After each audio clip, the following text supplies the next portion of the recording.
Hello, gals. We're back again. We're going to be working on day 8. I'm going to bring this up to the camera. And this one's going to be an easy peasy one. It's not going to take you long at all. But what fun pieces we have for this little square.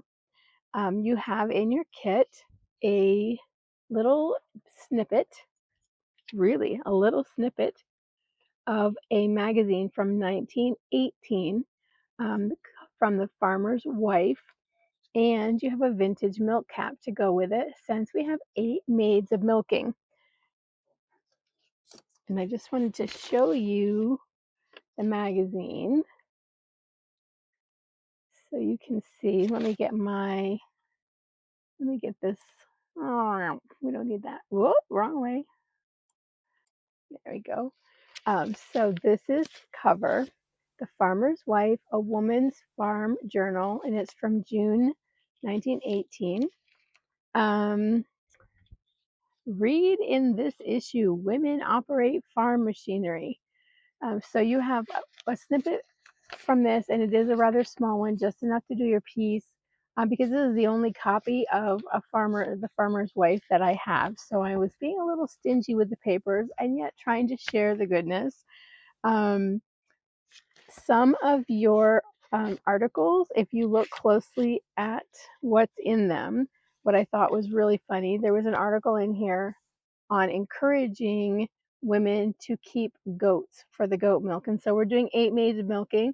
We always think of milking a cow, but apparently in 1918, times were dire, situations were dire. And so women were encouraged to keep a goat for the war cause. Let's see here. So this article is wartime food suggestions. And then there was a whole article in here on advising women to keep a goat, which I thought was wonderful for our piece. I have 5 little Nigerian dwarf goats, and I thought I would milk them when we first got them. I thought it would be this grand project for Lydia and I, and we would breed the goats, and then when they freshened, we'd milk them, and we'd make cheese, and we'd make goat milk soap. And have we done any of that? No, we haven't done any of that. When I bred them, I didn't have the heart to pull the kids. So the babies got all the milk. I did try to milk with the leftovers after the baby, but we got such little bits. I'm too soft-hearted for it. So we have 5 wonderful little goats that are just our pets. They don't give us anything. Okay, so we have this papers prepped just like we have for all of our other days, a little coat of matte medium just to protect everything and to give that seal so that as we're working, we don't have issues with friction, especially old paper like this. So if you haven't already, put matte medium on both sides of your paper just for some extra protection. And also it does give the old paper a little bit of flexibility and less prone to tearing.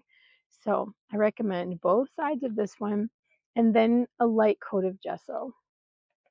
So on your milk cap, most of them have a little border here, which is going to come in very handy because this has got the gesso on it, and then we're going to paint the outer edge of the border with country red, and I'll just show you again on the finished. Okay, so we're just gonna base coat from the border out with country red, and then we've got just some cute little greenery in there. So I'm going to actually do the border first, and that way when the milk cap, or excuse me, that way when the paper is finished, our bucket, we can go right to the greenery on the milk cap. So I'm just going to put out a little tiny bit of country red. I'm going to use a round brush, and we're going to zip right around there.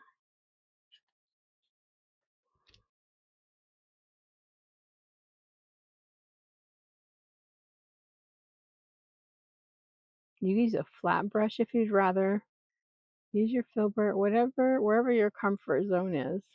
There's no right or wrong to this.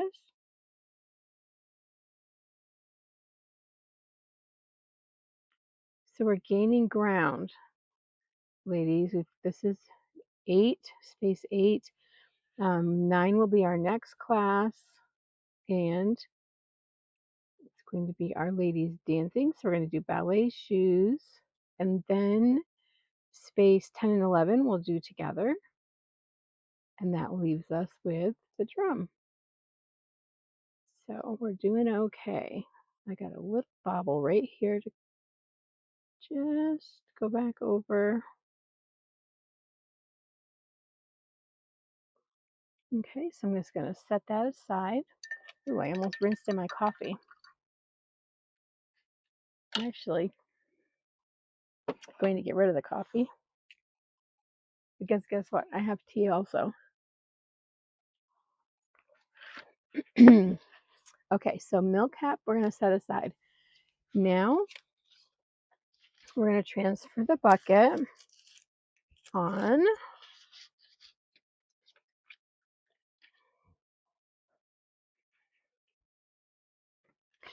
I love these articles. Mine is talking about housework.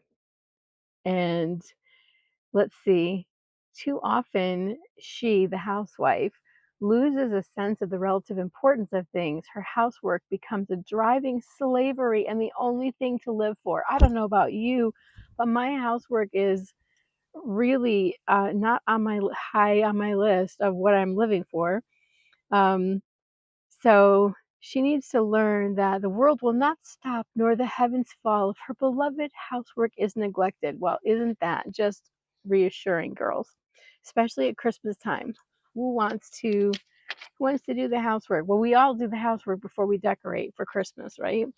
Get that housework out of the way, decorate, and enjoy a nice clean house for the holidays.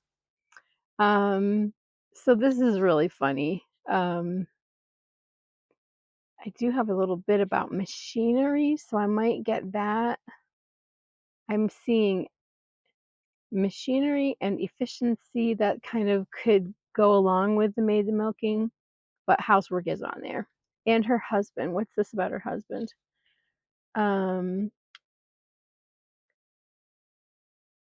her housework becomes a driving slavery and the only thing to live for. In such a case, it will be a good thing both for herself and her husband if she get out in the field occasionally and leave the house. The solution to her problem is to not feel so bad about leaving the house undone. You can go out and work in the field instead. 1918. Oh, okay, so we're going to go ahead and transfer our bucket. I hope that your little snippets are just as entertaining. So we do not need to transfer the bucket handle right now because see how this comes off the edge? So we're going to paint that on after the bucket has been transferred to the canvas. Okay, so we already have this with our gesso. Now we're going to tint with gray sky and some matte medium, of course. And I'm just working off my little small palette pad because this is just a little piece. So I'm just going to use kind of a large brush, loaded in matte medium, and then just picking up that gray sky. And so I'm just really tinting over the bucket. I can still see my transfer lines through.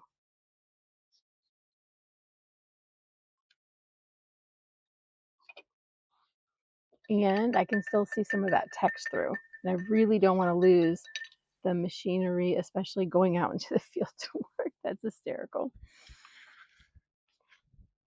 All right, let's get this a little dry, and then we're going to add a white dry brush. Okay, we're going to use white next. And we're just going to dry brush down the center of the bucket, starting to build that shape. Sorry about the glare. I have my single overhead light, and when I'm in here painting at night, um, it's really not good. It's not bad down here, but it's up in this camera. I could just turn it off.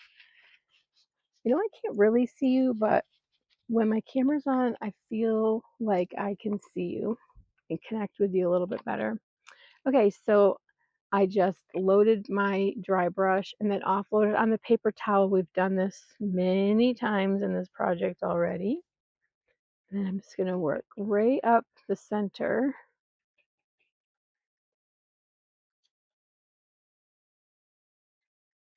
So we just want to get this white going right up the center of our bucket. I'm going to do mine a little heavier than I really want to right now, but just for the camera's sake.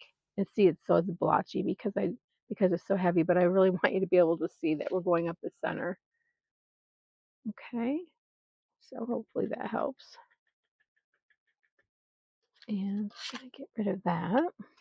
Okay, I had to stop for a minute and reposition my chair because my kitty cat is sleeping in the chair behind me and she keeps pushing against me and I'm finding myself on the very edge. Oh, it's in the night again. And so what happens when I'm tired is I get silly. So you guys have silly me tonight. Okay, so we have our dry brush on here.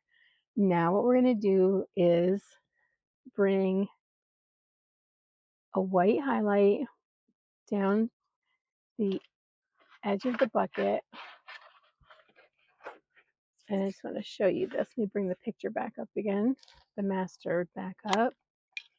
So there's a seam in the bucket, the pail, right here. And then we've got there's a rim that goes across here. If you've ever seen a milk pail or maybe a sap bucket, so there's ridges where the metal is tooled. So we are going to be floating down the inside edge here of this seam, and then we're going to float above the ridge, and we're going to put a little highlight along the center of the white that doesn't quite go to the bottom. See that?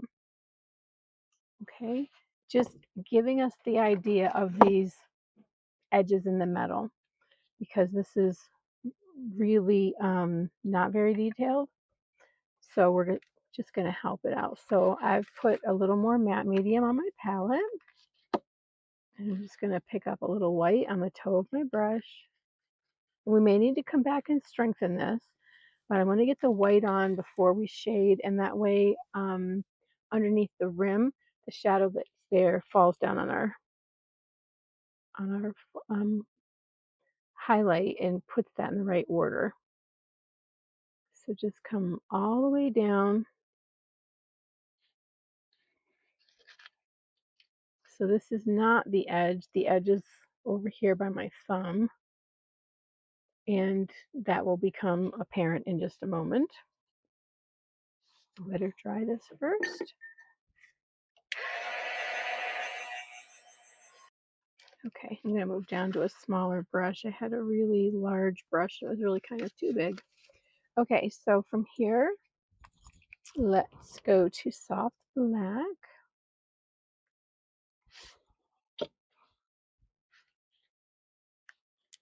Again, just picking up a little bit on the toe and really blend this one out. Nice and soft. Okay, let's run this down the far left-hand side just so we can find our edge first of all.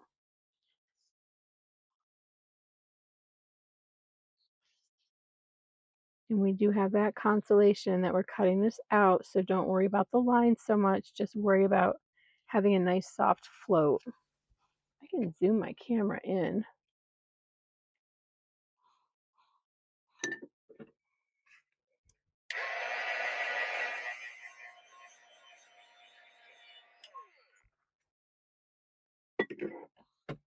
And then we're going to go, so we did that on the left side. And we'll flip our brush and we will float the edge of the highlight also. But for now, we're just getting kind of things in order. So we went down the left side of the bucket and now we're going to come down the right side, still with the soft black, and really blend, blend, blend. Blend that color out so it's nice and soft. And I'm going to walk this in, right, so that it plays with that white highlight and it starts to build us the shape that we need to have a nice round curve.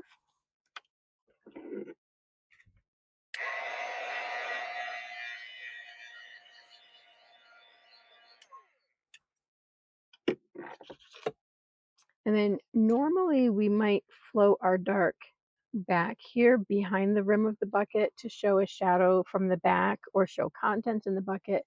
But for this one, we're just going to float the front lip itself. I'm not even going to do anything with the inside because it's barely there. So we're going to focus on the front, everything to the front of the pail. Okay, see how basic? And then we can come down along the bottom while we're here.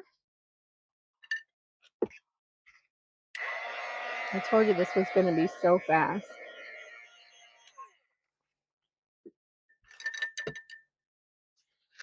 Okay, then we're going to flip and we're going to float against the white highlight that we had just a second ago, still with the soft black.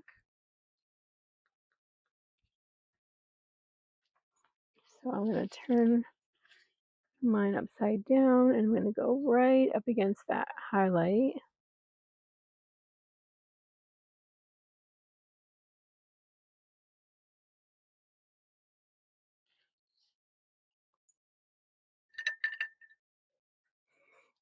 My brush had a couple little flyaway hairs and it was leaving some marks that I didn't want to deal with. Okay, so just strengthening up that edge. And we're going to put white now along the center, the upper edge of this little center rim. And I better dry again.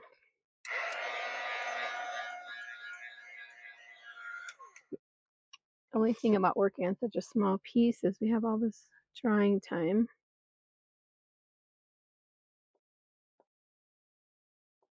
And so I am kind of infringing on that shadow that we put down. So I'm going to float over that again also. Touch a little white at the bottom.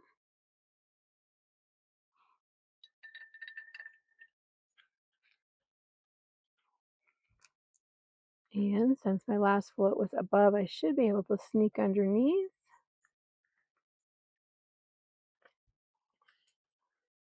Okay, so we're going to float below the white that we just put on.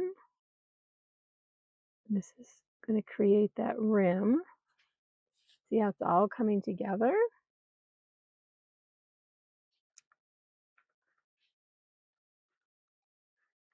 And then I'm going to strengthen my side edges again. And this is going to float over the white. But since we have the matte medium in, it's very sheer.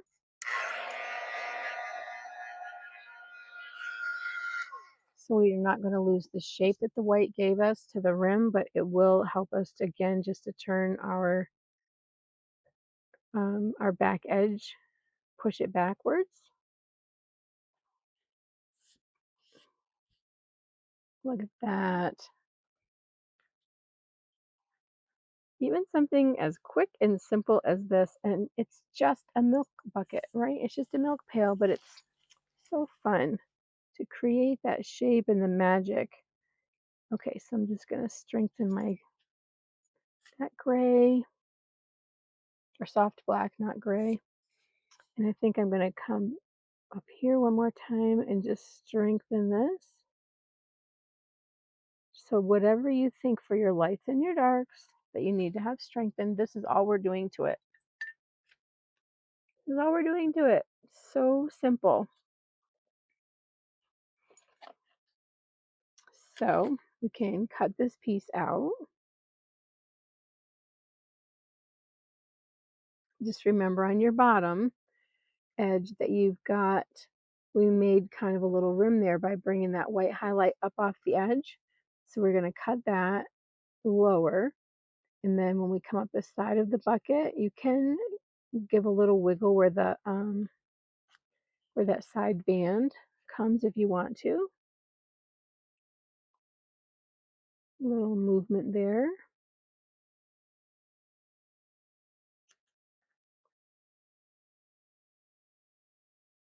And then up the top, which we did nothing with the interior. There's our bucket. Okay, so I'm going to set that aside. I love to look at my papers and see what I have left on here.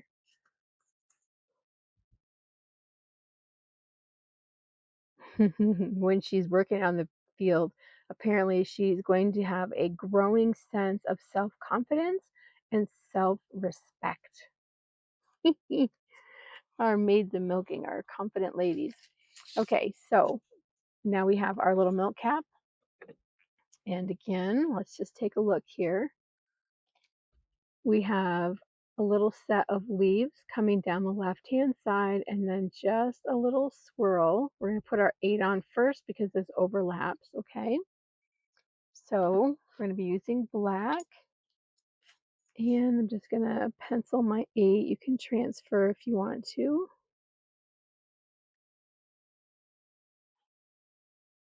Okay.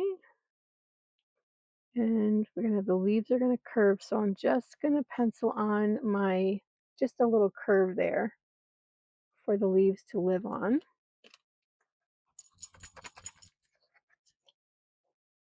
Put out some black for the 8. We're going to do our 8 with a little round brush, and we're going to add pressure as we pull so that we get the thick and the thins. And we're actually going to turn it this way, so it's going to be kind of like, if I can get it in the camera, we're going to pull this kind of like a C. So we start on the tip and we're going to add pressure, pressure, pressure while we pull around the C. And then the same thing, the opposite, the top of the 8 is going to be kind of a backward C. And that way we'll have thinner on the inside and thicker on the outside. I guess I'm going to work with my liner brush instead of a round brush for this. Okay, so I'm going to start in the center of the 8 and I'm going to pull, like I said, backwards so that I get a C. So I'm going to start up on, I wish I could get a better view for you here. How about if I do the top first? And that way you should be able to see. So thin, thick, thick, thick, thick, thick.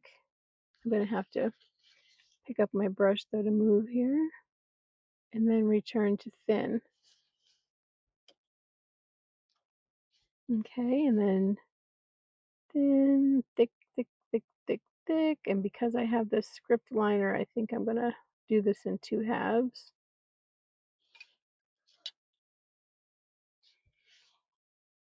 And I hit the little, there's a tab that you would use to get the milk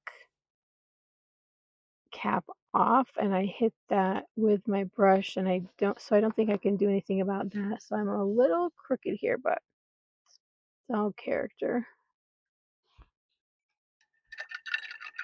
Okay, those little leaves are going to be evergreen and our little swirl there. So we're going to have just a little bit of evergreen out.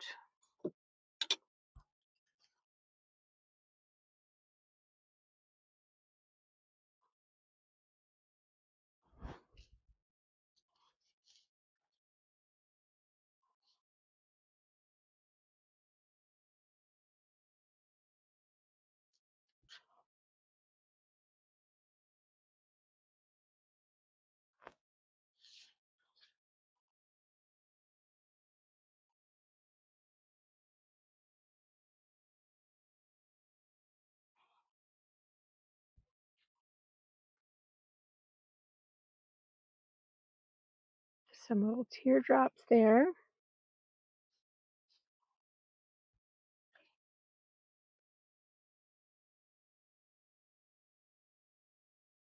Little thin stem. If you're using a round brush, you might be able to use your round brush to make the tiny leaves. I'm going to switch to a little number 2 filbert.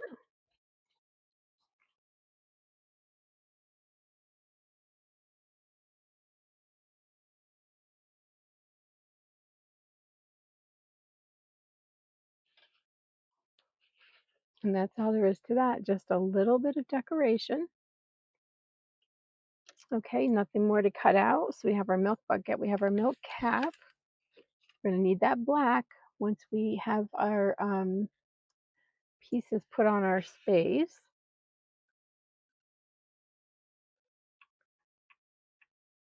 So this is just going to center in the space. So the milk bucket is kind of off-centered so that the cap has room to come on, so the two pieces together are centered, top to bottom, left to right, okay?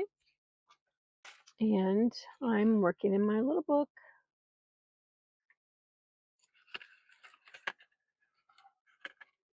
So my number 8. Last night I took the time and put all that pattern on after saying that I wasn't going to do that. I'm not going to do that tonight. I need to go through my other pages and get the pattern on ahead. So it's just going to be the bucket goes on and the milk cap has a little overlap. Okay, so let's look at it on the finished one more time.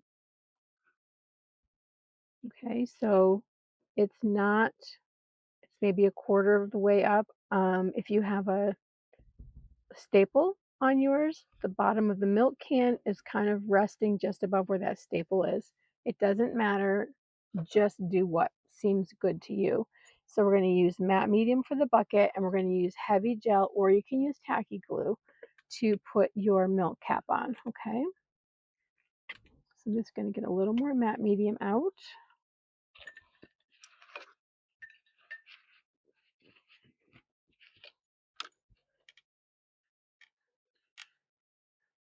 And I want to get mine centered. I may need to do, let me see, was that one high or low? I don't think I'll bring mine low, just because I have all this extra space in my book and I will do something else up there. So this is where mine's going to live.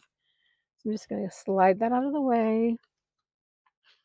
And I'm just looking at my space to see where it's going to go back down. So I just look at the text that's in the space and I give my eye something to focus on so that I know about where I'm going to put it back. And I have some kind of story about a knight in my background. And so my milk bucket going down there by the knight. But before I put it down, I'm just going to check my spacing and also make sure I'm straight, right? And we'll lift up the bottom. Just brush it right into place. Rub it down with your finger. Smooth that all out. And I'm going to grab my heavy gel. Put on a nice generous amount. Actually, my other container of heavy gel is a little more of a pasty consistency, which I don't like for most things. I end up thinning it down, but for very heavy things, it is kind of nice for heavy things, but this is going right down. As soon as you start holding it, you can really feel your gel medium get a grip. Get a grip. Okay. I'm going to see how that does. I may need to switch out. So from here, all we have to do is put our handle on. Just rinse my brush. And let's just take a look at this one more time. So we're going to just use our liner and we're going to swoop the handle down so it's coming off the edge of the bucket. Excuse me. So it's coming off the edge of the bucket on the left, and then it's coming right even with the edge on the right, and then we'll just make the two little loops. So again, I've got my liner brush still out. Okay, just get yourself going. It's okay. The the milk cap kind of is in our way, but you can just pick up. It's okay if we have a bit of a broken line there.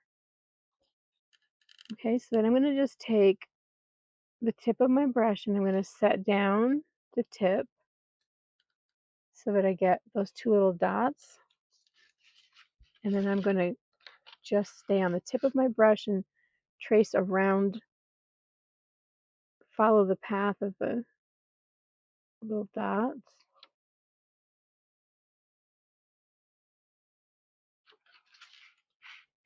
And that's all we have to do. Do you know what I'm dying to do on this? And that is to put some spattering on it. But when the project is all finished, if you want to spatter the canvas, you'll have that option. So you can really see what a difference the background makes, because here's mine on just the plain background where we started with all of our papers, just married together with the gesso, and that's it. No pattern, no other color. And so, oh, the pieces look so sad, right? Compared to the other pages, and then compared to the one on the canvas with all these delicious layers. So I have some work to do on my page. Okay, so guess what? That is it. Um, I mean, always, right, in the pattern packet, it says to evaluate your space. So always take a look at your empty spaces. And if you don't have pattern, it's not too late to add it. So I have some stenciling here. I have some of the bubble wrapping that just comes into my space. I have some nice scumbling here. So on my original space, I was all set. Let's compare it to my canvas. Okay, so here's my space that this would go on my canvas. I have some really good stenciling, but that's really it, a little tiny bit of scumbling. So once if I had done this tonight, once the milk cap was on and the bucket, I would have probably done some white bubble wrapping in here. But that's okay. So check your space, and if you have a lot of emptiness, you can fill in. Just for example, on our day, let's see, this was our day 4, right? So I've got stenciling, but then it has some gesso over it, so you can see through. That's what's great about these layers. And then I've got bubble wrapping that lays on top of stenciling here, and then the scumbling pulled across. This is what, what we're after, all that goodness. Then down here in the corner where my day 9, look at all the good layers here. So just check your layers, and if you have too much emptiness, just go ahead and add some layers. It's never too late to add. Okay, wow, that was a quickie. That's all we have for that. And then we're going to be on to the ballet shoes. And again, let me bring this one up. I mean, seriously, this one is going to be so simple. Also, we're going to put down some background papers, and then paint these simple little shoes, add the ribbon, the lettering. You guys, it's really what we've got left is so basic. It's going to take us no time at all. Okay, thanks for painting with me. And I'm itching to see some projects in the group. Brenda, thank you so much for sharing yours. It was so much fun to see, and it's beautiful. So please take pictures of where you're at and let me see and show one another so you can cheer each other on. We're gaining on it and we're going to make it. Okay, thanks, ladies. Have a great night. Bye.